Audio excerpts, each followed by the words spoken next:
Muy buenos días, amigos de Crisol Ciudadano. Muy buenos, compañera Yara Vergara. Estamos finalizando el año 2022 y permítanme desearles felices y alegres.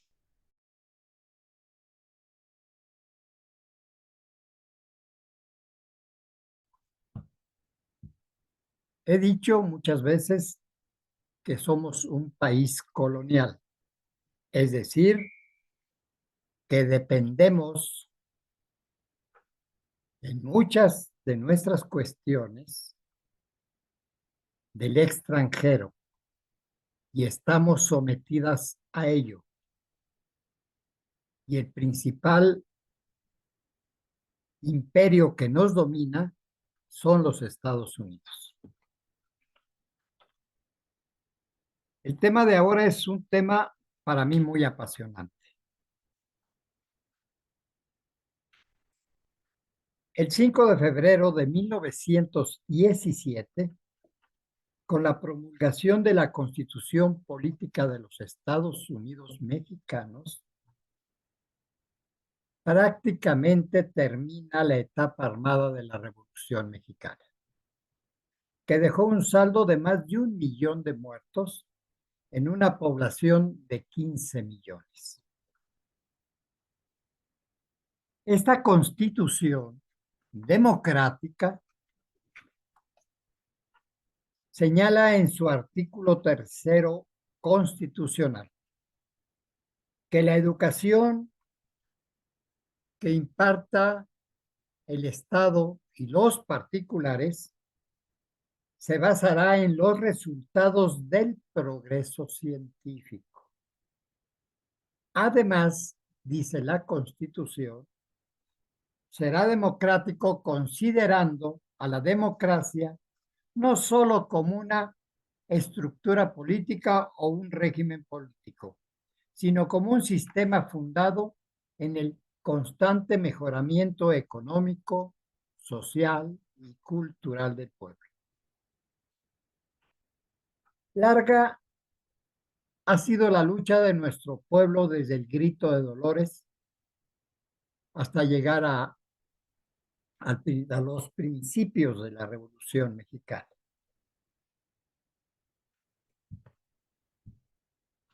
La Constitución,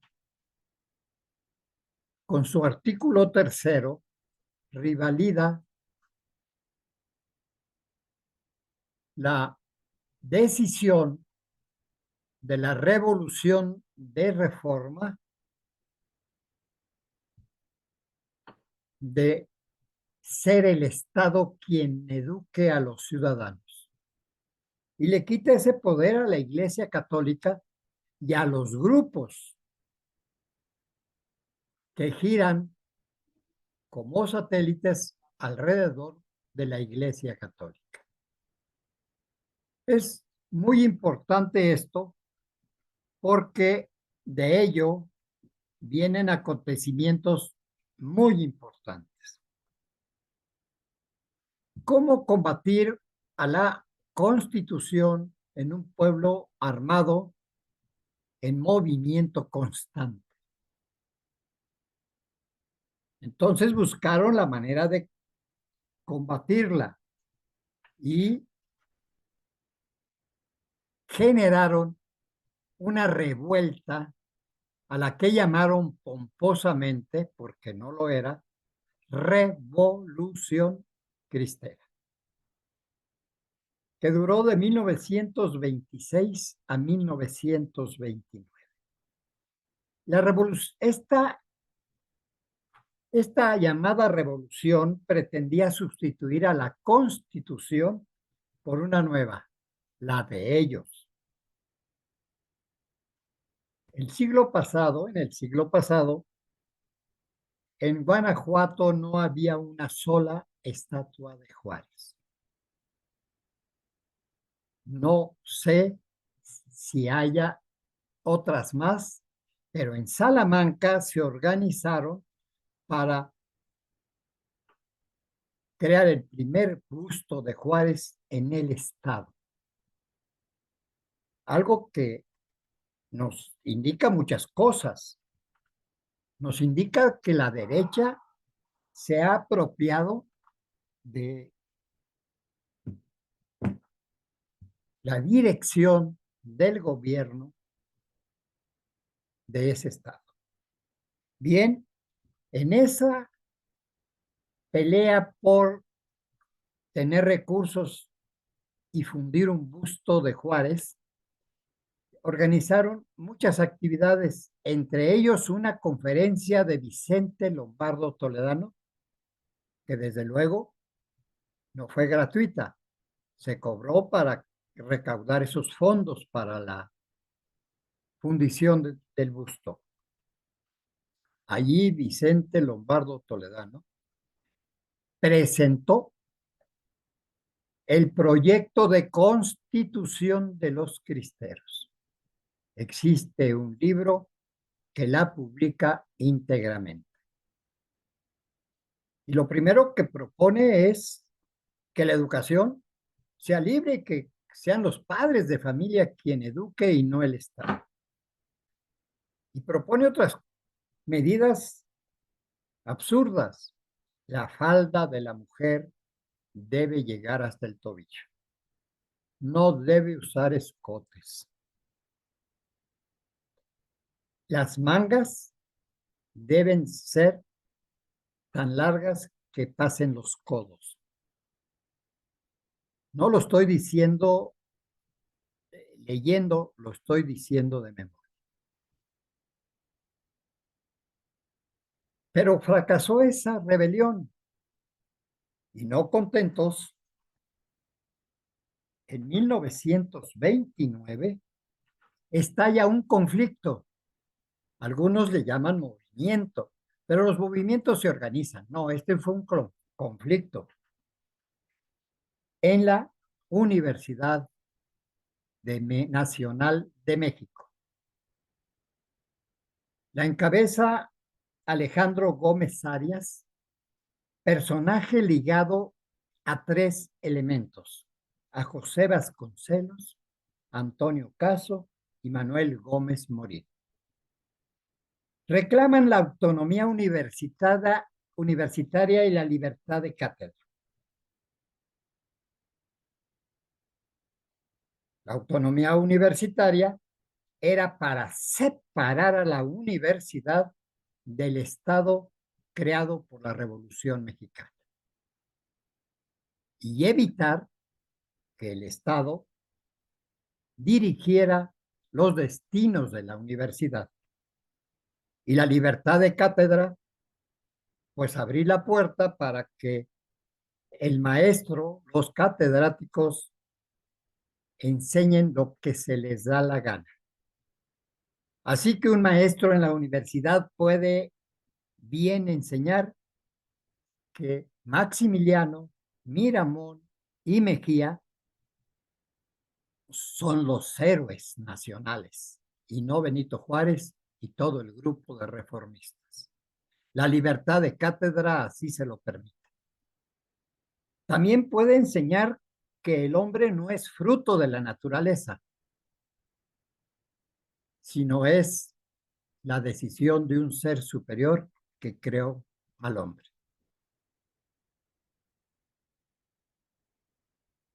El Estado se quedó sin ninguna institución superior para impartir la enseñanza profesional. Vicente Lombardo Toledano, con el secretario de Educación Pública Narciso Bassols y gentes muy importantes como Enrique Erro, Carlos Vallejo Márquez y Wilfrido Massieu, entre otros, impulsaron la demanda de crear una institución educativa que formara los cuadros científicos y técnicos que el Estado necesita para impulsar a la revolución, al crecimiento de la economía y a la vez a su desarrollo. El resultado de esto es que varias escuelas con prestigio decidieron unirse para crear una nueva institución. Una de ellas es la Escuela Superior de Comercio y Administración, la ESCA, que surgió por los años 40 del siglo XVIII. Otra escuela que surge en el gobierno de Comonfort es la Escuela de Altos Estudios, de Artes y Oficios, perdón, que se va a transformar más tarde en la Escuela Superior de Ingeniería Mecánica y Eléctrica. Habiéndose transformado esta escuela en 1917 en Escuela de Práctica de Ingenieros Mecánicos y Eléctricos. Aquí hay una cuestión que yo quiero mencionar. Algunos historiadores dicen que la Escuela Superior de Ingeniería Mecánica y Eléctrica se fundó con la Escuela Práctica de Ingenieros Mecánicos y Electricistas. Y no es verdad. El origen de esta escuela es la Escuela de Artes y Oficios creado en la época de Comonfort y por el gran maestro Gabino Barreda. Solo como ilustración digo lo siguiente. Yo viví en las calles de Fresno, de la colonia Santa María de la Ribera. En la vecindad donde vivía, había un amigo mayor que yo, 2 años, que se llamaba Rutilio Gómez. Cuando cumplió los 21 años, que era la edad para adquirir la ciudadanía, corrió ante el juez para cambiar su nombre por el de José Gómez. Pero era la misma persona. La Escuela Práctica de Ingenieros Mecánicos y Electricistas era la misma institución que creara Gabino Barreda en el gobierno de Comonfort. Bien, regreso. En los años 10 se crea una escuela para formar los técnicos que la necesidad de la industrialización requiere. Se crea el Instituto Técnico Industrial y más adelante se crea la Escuela de Constructores. Perdón, había ignorado que en el siglo anterior, en el siglo XVIII, a fines del siglo, se había creado la Escuela Nacional de Medicina Homeopática. Disculpe. La idea fue entonces agruparlas a todas ellas y crear una nueva institución con una gran alegría de maestros y de estudiantes. Unieron a sus escuelas y se creó el Instituto Politécnico Nacional. Las escuelas cambiaron de nombre. La Escuela Superior de Comercio y Administración lo conservó. La Escuela Nacional de Medicina Homeopática lo conservó, pero la Escuela Práctica de Ingenieros Mecánicos y Electricistas se transformó en la Escuela Superior de Ingeniería mecánica y eléctrica. La Escuela de Constructores se convirtió en la Escuela Superior de Ingeniería y Arquitectura. Y el Instituto Técnico Industrial adquirió el nombre de su fundador, Wilfrido Massieu.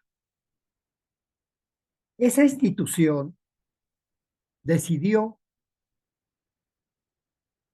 armarse de un lema muy importante que tiene un contenido político y filosófico muy profundo.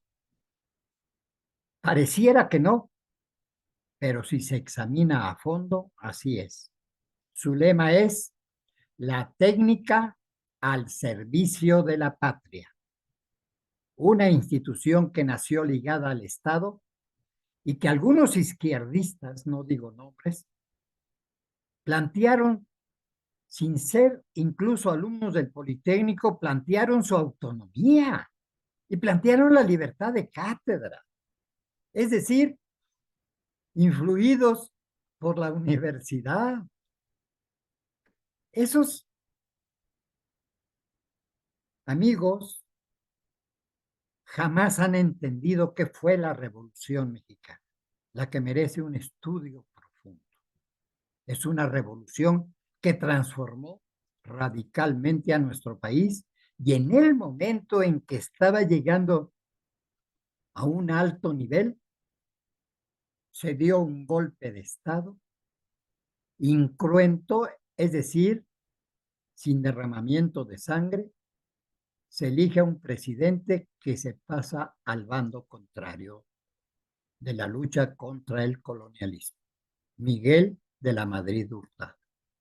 Y con él se inicia el periodo neoliberal que hoy tanto lamentamos y que nos ha heredado un país en ruinas y que estamos limpiando el cascajo. Ya algunos presidentes municipales de Hidalgo, ya un diputado por ahí del cartel inmobiliario, ya andan huyendo. Es decir, se está limpiando la casa. Pero bien,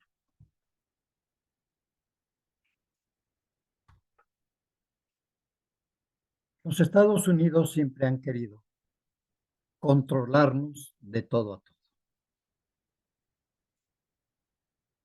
Y en su discurso de 1947 ante el Congreso de los Estados Unidos, Truman, además de decir que combatirán las tiranías porque ellos son la democracia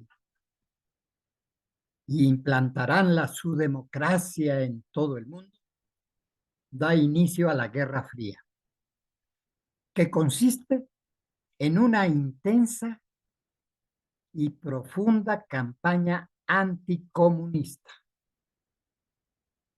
que llegó a todos los sectores. Yo trabajaba en la fábrica El Águila, una tabacalera. Nos fuimos a huelga y los periódicos, por ahí está en la hemeroteca, Universal y Excelsior, también novedades, lo acusan de comunista. Y el pobre hombre apenas había terminado la primaria. ¿Cómo puede ser esto? Pues era parte de la Guerra Fría. Combatir a todos los luchadores sociales acusándolos de comunismo, de comunistas. Y en ese discurso, Truman propone un plan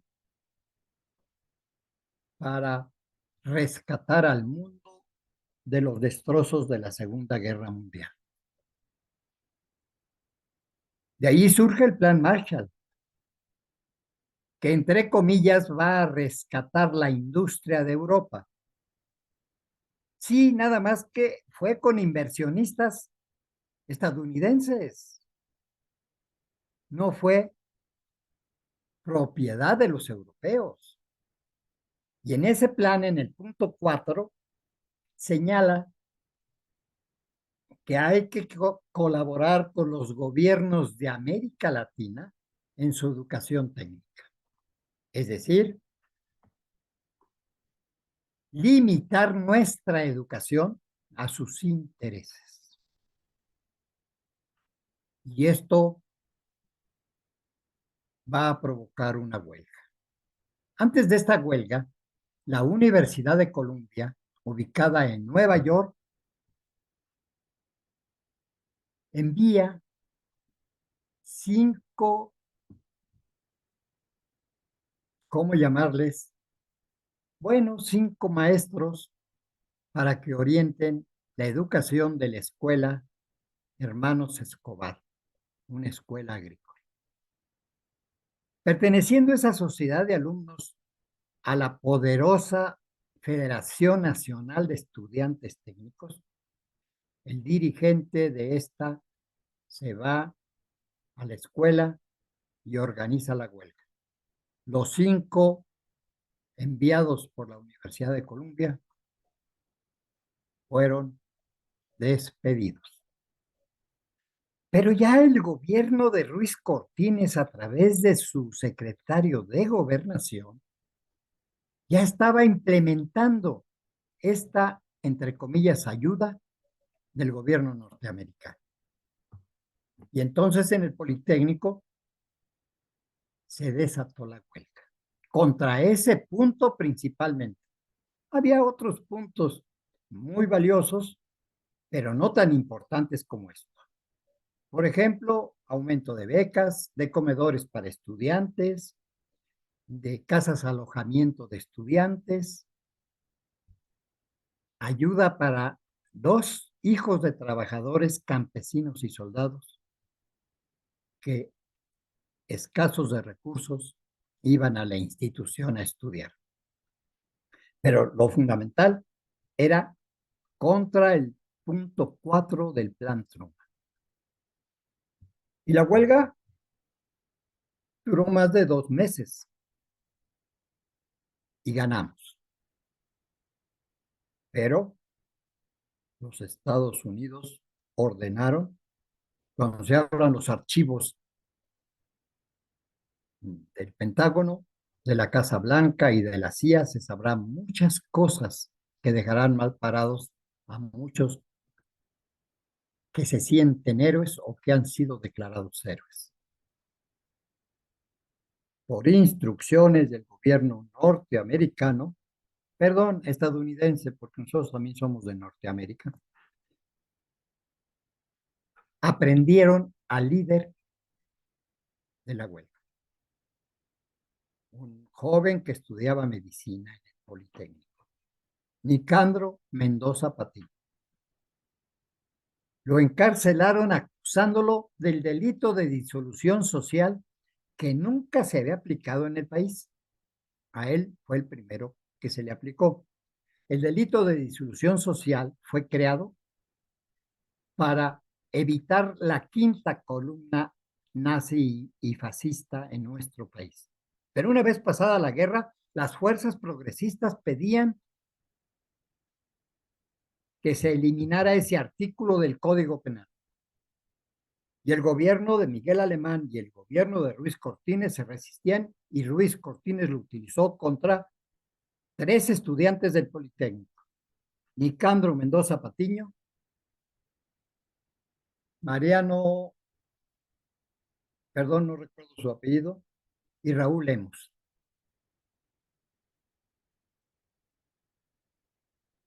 Protestas, cientos de protestas, pero el gobierno actuó como Salinas de Gortari. Ni los veo, ni los oigo. Pero hay un cambio en nuestro país. Llega un personaje que en sus años de juventud creó en la universidad un movimiento socialista que estuvo ligado a las luchas sindicales, a las luchas de los obreros. Su hermana, en una caravana para pelear por sus derechos, los mineros de Nueva Rosita y Cluete caminaron desde allá hasta la Ciudad de México más de 1,500 kilómetros. Y cerca de ellos estuvo la hermana del que sería nuestro próximo presidente, Adolfo López Mateos. La hermana Esperanza López Mateos. O sea, llegó a la presidencia un hombre ligado al pueblo, en unas condiciones difíciles, es cierto, pero trabajó en ese sentido y yo podría decir algunas cuestiones que hizo de manera rápida. Nacionalizó la industria eléctrica. Por ahí circula su discurso. Creó el libro de texto gratuito que hizo posible que todos los niños tuvieran su libro, sus libros. Ayudó económicamente al Politécnico y creó la unidad profesional de Zacatenco, la que lleva su nombre. Adolfo López Mateos no rompió relaciones con Cuba pese a que la OEA y los Estados Unidos empujaban hacia allá. Fue el único país latinoamericano que no rompió relaciones con Cuba y eso impidió que los Estados Unidos invadieran Cuba. Son cosas muy importantes de Adolfo López Mateos. Y él ordenó la liberación de los 3 estudiantes politécnicos presos. Pero la pelea no terminó allí. Está de director en el Politécnico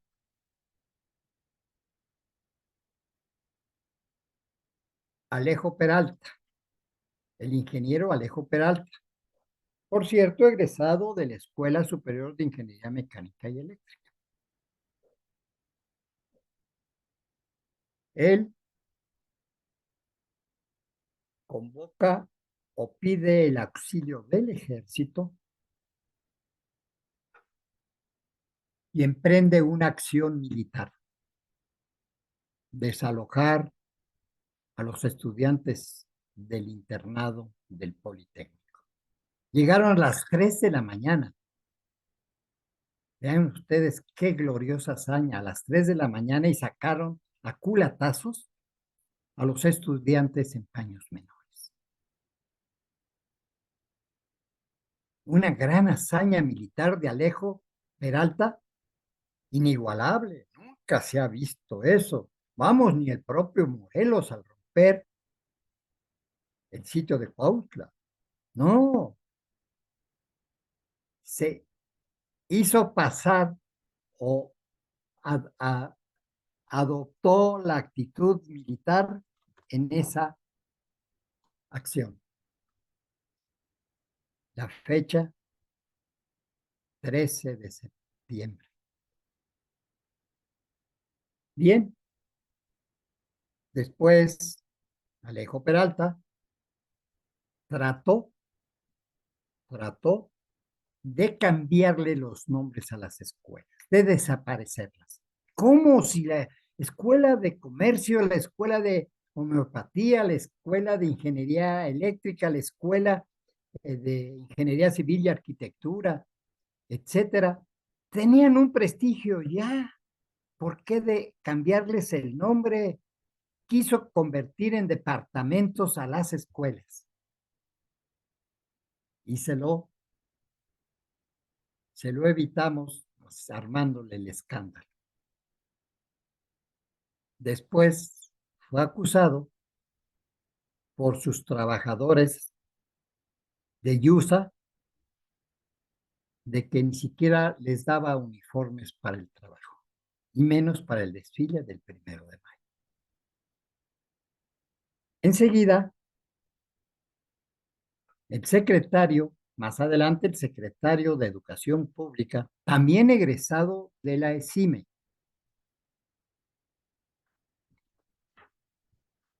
que terminando la carrera se fue a estudiar a Massachusetts y a Wisconsin. O sea, lo formaron los estadounidenses, así como formaron a Ernesto Zedillo, también Politécnico. Y él quiso imponer como secretario de Educación, Víctor Bravo Auja, perdón el nombre, él quiso imponer en el Politécnico los planes de estudio del Tecnológico de Massachusetts y también se lo impedimos. Hoy, por desgracia, son los héroes del Politécnico. Las autoridades no han, no los han desechado como héroes, los verdaderos héroes de la creación, de la fundación de esta institución y de su gran aportación al desarrollo económico nacional. Fueron politécnicos los que construyeron presas, caminos, vías férreas, los que construyeron antenas repetidoras para que la señal de la televisión y de la radio llegara a todo el país. Construyeron hospitales y están como médicos los egresados del Politécnico, como médicos en el ISSSTE y en el Seguro Social. Ese es, esa es la historia de una institución maravillosa que puede ser, si se elimina a las gentes que el neoliberalismo impuso, puede ser el Instituto Politécnico Nacional una palanca muy importante, una palanca muy fuerte para el desarrollo económico nacional. Muchas gracias a ustedes.